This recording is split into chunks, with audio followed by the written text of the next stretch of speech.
ከወንዶች የምትለይባቸው ሶላት ስትሰግድ إن كانت المرأة واحدة صفت وحدها خلف الرجال لحديث أنس رضي الله عنه حين صلى بهم رسول الله صلى الله عليه وسلم قال قمت أنا واليتيم وراءه وقامت العجوز من ورائنا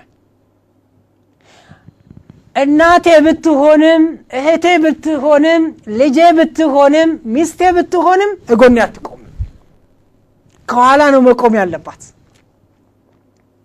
ይሄ የኢስላም አስተምህሮት ነው ሚስቴ አይደለች እንዴ ከጎኔ ትቁም አይባልም እናቴ ናት ከጎኔ ትቁም አይባልም ስለዚህ አንድ ሴት ስትቆም ከኋላ ነው መቆም ያለባት አጅነብይም ሆነች ዘመድም ሆነች ይሄን እንዳትረሺ ሴትና ሴት ከሆነ የሚሰግዱት ጎን ነው የምትቆመው ጎን ነው ቅድም እንደተጠቀስኩት ነገር ግን ወንድ ጋር መስገድ ከሆነ ወንድሟም ቢሆን ባሏም ቢሆን ልጇም ቢሆን ከኋላ ነው መቆም ያለባት ይሄ ሐዲስ ምን ይላል አነስ ኢብኑ ማሊክ ረዲየላሁ ዐንሁ ምን ይላል እቤታቸው ለዚያራ ሂደው ጠርተዋቸው ሰላት ሰግደው ነበር እቤታቸው قمت انا واليتيم ይላል አነስ ኢብኑ ማሊክ እኔና የቲሙ وراءه كنبي محمد صلى الله عليه وسلم حالا قومن ይላል ሁለታችን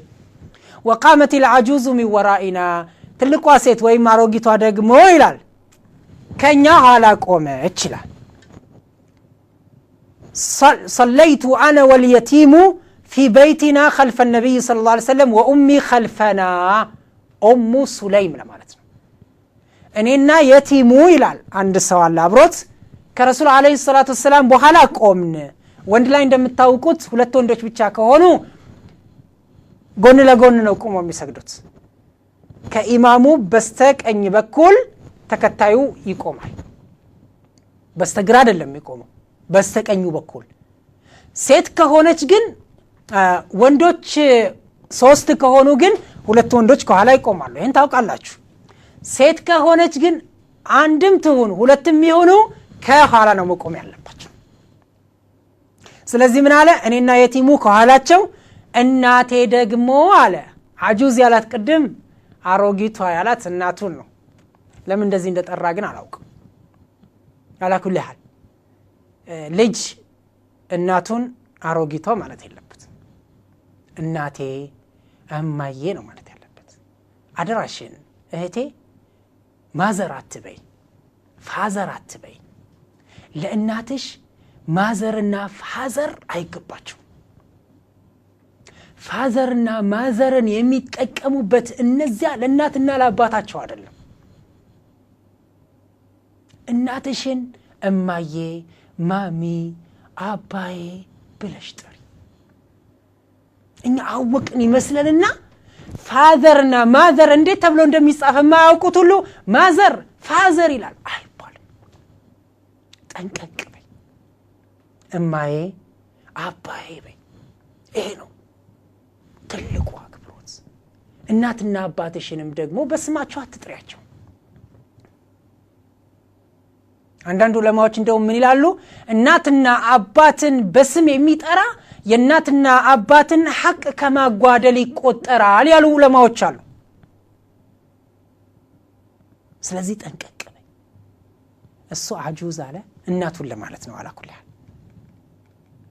وإن كان الحضور من النساء أكثر من واحدة فإنهن يقمن صفا أو صفوفا خلف الرجال لأنه صلى الله عليه وسلم كان يجعل الرجال قدام الغلمان والغلمان خلفهم والنساء خلف الغلمان ሶስት አይነት አሰጋገዶች አሉ ሴቶች በርካታዎች ከሆኑ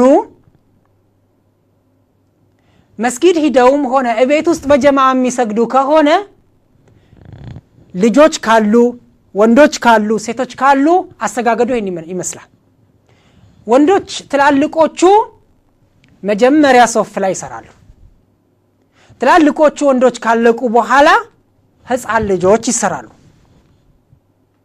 ከህፃናቶቹ በኋላ ሴቶቹ ይቆማሉ ይሄ ነው እስላማዊ ሸሪዓ رواه احمد ስለዚህ በዚህ አይነት መንገድ ነው መሰገድ ያለበት እንጂ ከህፃን ወንዶች እንኳን ካሉ ከህፃኖቹ ወንዶች ሴቶቹ መቀደም የለባቸው። በነገራችን ላይ የግድ መጋረጃ ያስፈልጋል የሚል ነገር የለም። ትልቅ መስጊድ ከሆነ ወንዶቹ ትላልቆቹ ወንዶች ፊት ለፊት ይሆናሉ፣ መሐከል ላይ ህፃናቶች ይሆናሉ፣ ሴቶቹ ከህፃኖቹ በኋላ ሶፍ ሰርተው ይቆማሉ። ከተገኘ በግርግዳ ነገር መክፈል ከተቻለ ምንም ችግር የለውም። ሆኖም ግን የኢማሙን እንቅስቃሴ የሚያውቁበት መንገድ ግን መመቻቸት አለበት ይላሉ።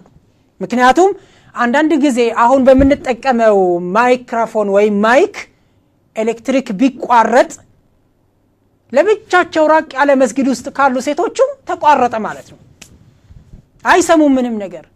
ግን የሚያሳይ ነገር ከሆነ ወንዶቹ በማያዩበት አሁን አንዳንድ ቤት ላይ የሚገጠሙ መስኮቶች አይታችሁ ከሆነ መስታወቶች ከውስጥ ወደ ውጭ ታያላችሁ እንጂ ከውጭ ወደ ውስጥ ማያሳዩ አሉ። ይሄን ካደረጉ ሴቶቹ የወንዶቹን እንቅስቃሴ የሚያዩበት መንገድ ብቻ ተመችቶ ወንዶቹ ዞር እንኳን ቢሉ ሴቶቹን የማያዩበት መንገድ ከተመቻቸ በጣም ጥሩ ነው። ይህ በዚህ አይነት መንገድ መሆን አለበት ነው። وعن أبي هريرة رضي الله عنه قال قال رسول الله صلى الله عليه وسلم خير صفوف الرجال أولها وشرها آخرها وخير صفوف النساء آخرها وشرها أولها የወንዶች በላጩ ሶፍ ከኢማሙ ቀጥሎ ያለው ሶፍ ነው። የሴቶች በላጩ ሶፍ የሴቶቹ መጨረሻ ያለው ሶፍ ነው። አያችሁ፣ ወንዶችና ሴቶች በአንድ መስጊድ ውስጥ ሲሰግዱ ወንዶቹ ጋር ቀጥሎ ያለው የሴቶቹ ሶፍ አይወደድም። ለምን? ለፊትና የተጋለጠ ነውና። የወንዶቹ ደግሞ ከሴቶቹ ጋር ጠጋ ብሎ ያለው የመጨረሻው ሶፍ የተጠላ ሶፍ ነው፣ ዝቅተኛ ደረጃ ያለው ማለት ነው፣ ፊትና ስለሚያመጣ ማለት ነው። ስለዚህ ወንዶችና ሴቶች አንድ ላይ ሲሰግዱ የሶፉ ብልጫ ከኢማሙ ቀጥሎ ያለው ሶፍ በላጭነት አለው። ከዛም ቀጥሎ ያለው ከዛም ቀጥሎ ያለው መጨረሻ ላይ ከሴቶቹ ዝቅ ብሎ ያለው ሶፍ የመጨረሻ ደረጃ አለው ማለት ነው። የሴቶቹ ደግሞ የሴቶቹ የመጨረሻው ሶፍ ነው በላጩ። ይሄ መቼ ነው መሰላችሁ? ወንዶችና ሴቶች ያለምንም ከለላ ለብቻቸው አንድ ላይ የሚሰግዱ ከሆነ ነው። አንድ ላይ የሚሰግዱ ከሆነ ለየብቻ ከሆነ ግን ይሄ እንትኑ ይለያያል። የወንዶቹም በላጭነት እንደ አቋቋማቸው ይሆናል ማለት ነው። ስለዚህ ጠንቀቅ ማለት ያስፈልጋል ነው። ففي الحديثين دليل على أن النساء يكون صفوفا خلف الرجال ولا يصلين متفرقات إذا صلينا خلف الرجال سواء كانت صلاة فريضة أو صلاة التراويح በሁሉም አንፃር የፈርድ ሶላትም ይሁን የሱና ሶላት ወንዶችና ሴቶች የሚሰግዱ ከሆነ ለብቻቸው ከኋላ መሆን አለባቸው ነው። وصلى الله وسلم على نبينا محمد وآله وصحبه أجمعين. የዛሬውን ትምህርት በዚህ ያጠናቅቀናል። በሌላ ትምህርት እስክንገናኝ ድረስ ወሰላሙ አለይኩም ወራህመቱላሂ ወበረካቱ።